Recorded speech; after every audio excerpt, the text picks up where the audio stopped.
ರಿಷಬ್ ಶೆಟ್ಟಿ ನಿರ್ದೇಶಿಸಿ ನಟಿಸ್ತಾ ಇರುವ Kantara chapter 1 cinema ಬಿಡುಗಡೆಗೆ ಇನ್ನೊಂದು ತಿಂಗಳು ಬಾಕಿ ಇದೆ. ಬಹಳ ಅದ್ದೂರಿಯಾಗಿ ಸಿನಿಮಾ ನಿರ್ಮಾಣವಾಗಿದೆ. ಸದ್ಯ ಪೋಸ್ಟ್ ಪ್ರೊಡಕ್ಷನ್ ಕೆಲಸದಲ್ಲಿ ಚಿತ್ರತಂಡ ಬ್ಯುಸಿಯಾಗಿದೆ. ಪ್ಯಾನ್ ಇಂಡಿಯಾ ಮಟ್ಟದಲ್ಲಿ ಸಿನಿಮಾ ತೆರೆಗೆ ಬರಲಿಕ್ಕಿದೆ. ಆಂಧ್ರ ತೆಲಂಗಾಣ ಡಿಸ್ಟ್ರಿಬ್ಯೂಟರ್ ರೈಟ್ಸ್ 100 ಕೋಟಿ ರೂಪಾಯಿಗೆ ಮಾರಾಟವಾಗಿ ದಾಖಲೆಯನ್ನ ಬರೆದಿದ್ದಾರೆ. ಪೃಥ್ವಿರಾಜ್ ಸುಕುಮಾರನ್ ಕೇರಳ ರೈಟ್ಸ್ ಅನ್ನ ಕೊಂಡುಕೊಂಡಿದ್ದಾರೆ. ಒಟ್ಟಾರೆಯಾಗಿ ಸಿನಿಮಾ ಪ್ರೀ ರಿಲೀಸ್ ಬಿಸ್ನೆಸ್ ಜೋರಾಗಿ ನಡೀತಾ ಇದೆ. ಕೇವಲ 15 ಕೋಟಿ ರೂಪಾಯಿ ಬಜೆಟ್ ಸಿನಿಮಾ ಕಾಂತಾರ ಬರೋಬ್ಬರಿ 300 ಕೋಟಿ ರೂಪಾಯಿ ಗ್ರಾಸ್ ಕಲೆಕ್ಷನ್ ಮಾಡಿದ್ದಾಗಿ ವರದಿಯಾಗಿತ್ತು. ಆದರೆ ಪ್ರೀಕ್ವೆಲ್ ಬಜೆಟ್ 100 ಕೋಟಿ ರೂಪಾಯಿ ದಾಟಿದೆ ಎನ್ನಲಾಗ್ತಾ ಇದೆ. ಹಾಲಿವುಡ್ ತಂತ್ರಜ್ಞರು ಚಿತ್ರಕ್ಕಾಗಿ ಕೆಲಸವನ್ನ ಮಾಡಿದ್ದಾರೆ.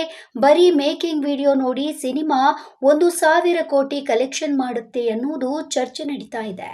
ಅಷ್ಟರ ಮಟ್ಟಿಗೆ ಸಿನಿಮಾ ಹೈಪ್ ಕ್ರಿಯೇಟ್ ಮಾಡ್ತಾ ಇದೆ. ಸೋಷಿಯಲ್ ಮೀಡಿಯಾದಲ್ಲಿ ಅಭಿಮಾನಿಗಳು ಇದರ ಬಗ್ಗೆ ಬೇಸರ ಕೂಡ ವ್ಯಕ್ತಪಡಿಸ್ತಾ ಇದ್ದಾರೆ. ಬೇಗ ಪ್ರಮೋಷನ್ ಕೆಲಸವನ್ನ ಶುರು ಮಾಡಿ ಪ್ಯಾನ್ ಇಂಡಿಯಾ ಮಟ್ಟದಲ್ಲಿ ದೊಡ್ಡದಾಗಿ ಸಿನಿಮಾವನ್ನ ರಿಲೀಸ್ ಮಾಡಿ ಅಂತ ಮನವಿ ಮಾಡಿಕೊಳ್ತಾ ಇದ್ದಾರೆ. ಆದರೆ ಚಿತ್ರತಂಡ ಮೌನವನ್ನ ವಹಿಸಿದೆ. ಪ್ರಮೋಷನ್ ವಿಚಾರದಲ್ಲಿ ಹೊಂಬಾಳೆ ಫಿಲ್ಮ್ಸ್ ಸದಾ ಮುಂದಿರುತ್ತೆ.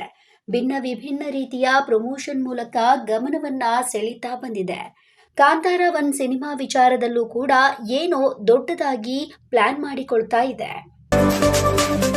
ಕೌಸಲ್ಯ ಸುಪ್ರಜಾ ರಾಮ ಸಿನಿಮಾದ ಬಳಿಕ ನಿರ್ದೇಶಕ ಶಶಾಂಕ್ ಮತ್ತು ನಟ ಡಾರ್ಲಿಂಗ್ ಕೃಷ್ಣ ಕಾಂಬಿನೇಷನ್ ನಲ್ಲಿ ಬರ್ತಾ ಇರುವ ಸಿನಿಮಾ ಬ್ರ್ಯಾಟ್.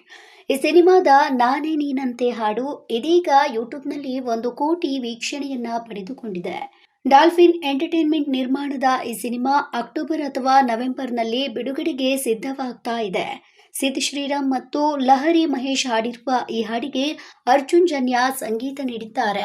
ಕನ್ನಡ ಸೇರಿದಂತೆ 5 ಭಾಷೆಗಳಲ್ಲಿ ಈ ಹಾಡು ರಿಲೀಸ್ ಆಗಿದ್ದು, ಇನ್ಸ್ಟಾಗ್ರಾಂನಲ್ಲಿ ಈ ಹಾಡಿಗೆ 1 ತಿಂಗಳ ಅವಧಿಯಲ್ಲಿ 2.5 ಲಕ್ಷ ಜನರು ರೀಲ್ಸ್ ಮಾಡಿದ್ದಾರೆ ಅಂತ ಚಿತ್ರತಂಡ ಹೇಳಿದೆ.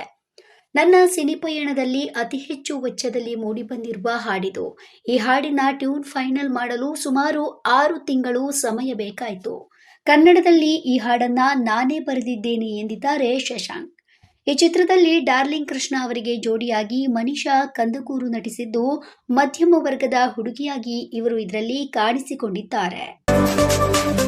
ಹಾಸ್ಟೆಲ್ ಹುಡುಗರು ಬೇಕಾಗಿದ್ದಾರೆ ಸಿನಿಮಾದ ಬಳಿಕ ರಮ್ಯಾ ಮತ್ತು ರಕ್ಷಿತ್ ಶೆಟ್ಟಿ ನಡುವೆ ವಿವಾದ ಭುಗಿಲೆದ್ದಿತ್ತು. ಪರಸ್ಪರರು ಕಾನೂನು ಹೋರಾಟವನ್ನ ನಡೆಸಿದ್ದು, ಪ್ರಕರಣ ನ್ಯಾಯಾಲಯದಲ್ಲಿದೆ. ಈ ನಡುವೆ ಈಗ ಇಬ್ಬರು ಒಟ್ಟಿಗೆ ಒಂದೇ ವೇದಿಕೆಯಲ್ಲಿ ಕಾಣಿಸಿಕೊಂಡಿದ್ದಾರೆ. ವಿಶೇಷ ಅಂದ್ರೆ ಇಬ್ಬರು ಒಟ್ಟಿಗೆ ನಗ್ನಗ್ತಾ ಜೊತೆಯಾಗಿ ಫೋಟೋ ಕೂಡ ಕ್ಲಿಕ್ಕಿಸಿಕೊಂಡಿದ್ದಾರೆ. ಇತ್ತೀಚೆಗೆ ಅಮೆರಿಕಾದಲ್ಲಿ ನಾವಿಕ ಕನ್ನಡ ಸಮ್ಮೇಳನ ನಡೆದಿತ್ತು. ಕಾರ್ಯಕ್ರಮದಲ್ಲಿ ಕೆಲವು ಕನ್ನಡದ ನಟ ನಟಿಯರು ಅತಿಥಿಯಾಗಿ ಭಾಗವಹಿಸಿದ್ರು. ಆದರೆ ವಿಶೇಷ ಅನಿಸಿದ್ದು, ರಮ್ಯಾ ಮತ್ತು ರಕ್ಷಿತ್ ಶೆಟ್ಟಿ ಅವರು ಒಂದೇ ಕಾರ್ಯಕ್ರಮದಲ್ಲಿ ಒಂದೇ ವೇದಿಕೆಯಲ್ಲಿ ಕಾಣಿಸಿಕೊಂಡಿತ್ತು. ರಮ್ಯಾ ಅವರು ಹಾಸ್ಟೆಲ್ ಹುಡುಗರು ಬೇಕಾಗಿದ್ದಾರೆ ಸಿನಿಮಾದ ಅತಿಥಿ ಪಾತ್ರದಲ್ಲಿ ನಟಿಸಿದ್ರು. ಆ ಸಿನಿಮಾದ ಟ್ರೈಲರ್ ಅನ್ನ ನೋಡಿ ಖುಷಿಯಾದ ರಕ್ಷಿತ್ ಶೆಟ್ಟಿ ಆ ಸಿನಿಮಾದ ವಿತರಣೆಯನ್ನ ಮಾಡಿ ಸಿನಿಮಾದ ಪ್ರಚಾರ ಇನ್ನಿತರದ ಮೇಲೆ ಬಂಡವಾಳ ಕೂಡ ಹೂಡಿದ್ರು. ಸಿನಿಮಾ ಬಿಡುಗಡೆಯಾಗಿ ಹಿಟ್ ಆಯಿತು. ಆದರೆ ರಮ್ಯಾ ಅವರು ಸಿನಿಮಾ ತಂಡದ ವಿರುದ್ಧ ಪ್ರಕರಣವನ್ನ ದಾಖಲಿಸಿದ್ರು. ಸಿನಿಮಾ ಬಿಡುಗಡೆಯಾಗುವ ಮುಂಚೆ ರಮ್ಯಾ ತಮ್ಮ ದೃಶ್ಯಗಳನ್ನ ಬಳಸದಂತೆ ಚಿತ್ರತಂಡದ ಬಳಿ ವಿನಂತಿ ಮಾಡಿಕೊಂಡಿದ್ರು. ಆದರೆ ಚಿತ್ರತಂಡದವರು ರಮ್ಯಾರ ಮನವಿಗೆ ವಿರುದ್ಧವಾಗಿ ಅದರ ನಿಲುವನ್ನ ತಳೆದ್ರು.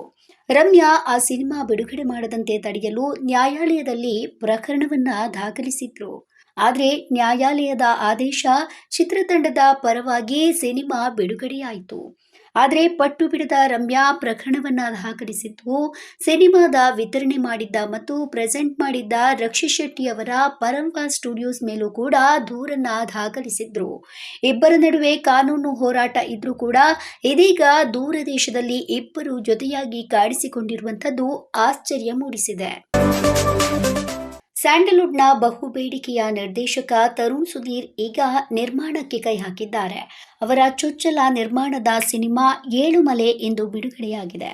ಹೀಗಾಗಿ ತರುಣ್ ಸುಧೀರ್ ಪ್ರಚಾರದಲ್ಲಿ ಬ್ಯುಸಿಯಾಗಿದ್ದಾರೆ.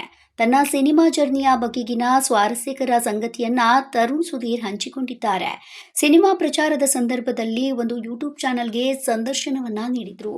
ಈ ವೇಳೆ ಕಿಚ್ಚ ಸುದೀಪ್ ಜೊತೆ ರಾಜಮೌಳಿಯನ್ನ ಭೇಟಿ ಮಾಡುವುದಕ್ಕೆ ಹೋಗಿದ್ದಾಗ ಅವರನ್ನ ಹತ್ತಿರದಿಂದ ಕಂಡು ಮಾತನಾಡಿಸಿ ಫೋಟೋವನ್ನ ತೆಗೆಸಿಕೊಳ್ಳುವಂತಹ ಅವಕಾಶ ಇತ್ತು. ಆದರೆ ಕೊನೆಯ ಕ್ಷಣದಲ್ಲಿ ಅಲ್ಲಿಂದ ನಾನು ಪರಾರಿಯಾಗಿದ್ದೆ.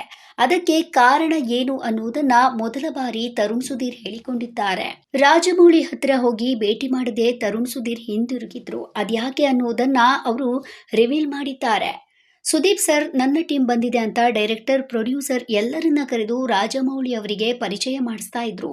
ಇದೇ ಸಂದರ್ಭದಲ್ಲಿ ನನಗೊಂದು ತಲೆಗೆ ಬಂತು, ನನ್ನನ್ನು ಕರೆದ್ರೆ ಏನಂತ ಪರಿಚಯ ಮಾಡ್ತಾರೆ, ನಂದ ತಮ್ಮ ಅಂತಲೋ ಅಥವಾ ಸುಧೀರ್ ಅಂತಹ ದೊಡ್ಡ ಆಕ್ಟರ್ ಮಗ ಅಂತನೋ ಪರಿಚಯ ಮಾಡ್ತಾರೆ. ಹೀಗಾಗಿ ನನ್ನ ಬಗ್ಗೆ ಹೇಳುವುದಕ್ಕೆ ಏನೂ ಇಲ್ವಲ್ಲ ಅಂತ ಹಿಂದಕ್ಕೆ ಹೋಗಿ ಬಿಟ್ಟಿದ್ದೆ ಅಂತ ತರುಣ್ ಸುಧೀರ್ ಹೇಳಿಕೊಂಡಿದ್ದಾರೆ. ಇದಾದ ಕೆಲವು ವರ್ಷಗಳ ಬಳಿಕ ರಾಜಮೌಳಿಯ ಜೊತೆ ಒಂದೇ ವೇದಿಕೆ ಹಂಚಿಕೊಳ್ಳುವ ಪ್ರಸಂಗ ತರುಣ್ ಸುಧೀರ್ಗೆ ಬಂದಿತ್ತಂತೆ. ಅದು ಚೌಕ ಸಿನಿಮಾಗೆ ತರುಣ್ಗೆ ಸೈಮಾ ಅವಾರ್ಡ್ ಬಂದಿತ್ತು. ಈ ವೇಳೆ ರಾಜಮೌಳಿ ಕೂಡ ತರುಣ್ ಬಳಿ ಅವರ ಪರಿಚಯವನ್ನ ಮಾಡಿಕೊಂಡಿದ್ರಂತೆ. ಈ ಘಟನೆಯನ್ನೇ ಉದಾಹರಣೆಯಾಗಿಟ್ಟುಕೊಂಡು ನಮ್ಮ ಕೆಲಸ ಮಾತನಾಡಬೇಕು ಎನ್ನುವುದನ್ನ ತರುಣ್ ಸುಧೀರ್ ಹೇಳಿಕೊಂಡಿದ್ದಾರೆ. ಬಿಗ್ ಬಾಸ್ ಸೀಸನ್ 12ರ ಪ್ರೀಮಿಯರ್ ಡೇಟ್ ಅನೌನ್ಸ್ ಆಗ್ತಾ ಇದ್ದಂತೆ ಸ್ಪರ್ಧಿಗಳ ಸಂಭಾವ್ಯ ಕೂಡ ಇದೀಗ ಸೋಷಿಯಲ್ ಮೀಡಿಯಾದಲ್ಲಿ ವೈರಲ್ ಆಗ್ತಾ ಇದೆ. ಈ ಸಂಭಾವ್ಯ ಪಟ್ಟಿಯಲ್ಲಿ ಕ್ರೀಡಾಪಟು ಶ್ರೇಯಾಂಕ ಪಾಟೀಲ್, ಮಾತು ಮಾತಿಗೂ ಪಂಚ್ ಕೊಡುವಂತಹ ಗಿಲ್ಲಿ ನಟ, social media video creator Tejas Gowda, ಕನ್ನಡದ ಖಾಸಗಿ ಸುದ್ದಿವಾಹಿನಿಯ ಆಂಕರ್ ಸ್ಮಿತಾ ರಂಗನಾಥ್, ಹಾಗೆ ಜಯಪ್ರಕಾಶ್ ಶೆಟ್ಟಿ, ಕರಿಮಣಿ ಸೀರಿಯಲ್ನ ನಾಯಕಿ ಸ್ಪಂದನಾ ಸೋಮಣ್ಣ, ಲಕ್ಷ್ಮೀ ಬಾರಮ್ಮ ಸೀರಿಯಲ್ನ ಭೂಮಿಕಾ ರಮೇಶ್, ರಾಧಾರಮಣ ಸೀರಿಯಲ್ನ ನಾಯಕಿ ಶ್ವೇತಾ ಆರ್ ಪ್ರಸಾದ್, ಸೀರಿಯಲ್ಗಳಲ್ಲಿ ನಟಿಸಿರುವ ಹಿರಿಯ ನಟಿ ಸ್ವಾತಿ, ಸತ್ಯ ಧಾರಾವಾಹಿಯ ಸಾಗರ್ ಬಿಳಿಗೌಡ, ಹಾಗೆ ಅತ್ಯಾಚಾರ ಪ್ರಕರಣಕ್ಕೆ ಸಿಲುಕಿ ವಿವಾದವನ್ನ ಮೈಗೆಳೆದುಕೊಂಡ ಮಡೆನೂರು ಮನುಗೆ ಬಿಗ್ ಬಾಸ್ ಅವಕಾಶವನ್ನ ನೀಡುತ್ತಾ ಎನ್ನುವುದನ್ನ ಕಾದು ನೋಡಬೇಕಾಗಿದೆ.